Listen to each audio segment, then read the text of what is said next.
अरे वाह, देखो तो इसका स्टाइल, एक नंबर कटिंग हो गया।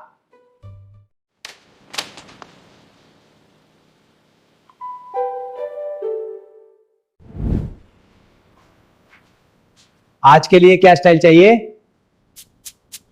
Hazır mısın? Şimdi dönüyoruz. İşte bu. Mükemmel oldu. Bak, harika görünüyor. Tam beyefendi. Otur bakalım, kulaklarını biraz açayım. Evet, şimdi daha iyi. Tıpkı fotoğraftaki gibi. अरे वाह, देखो तो इसका स्टाइल, एक नंबर कटिंग हो गया।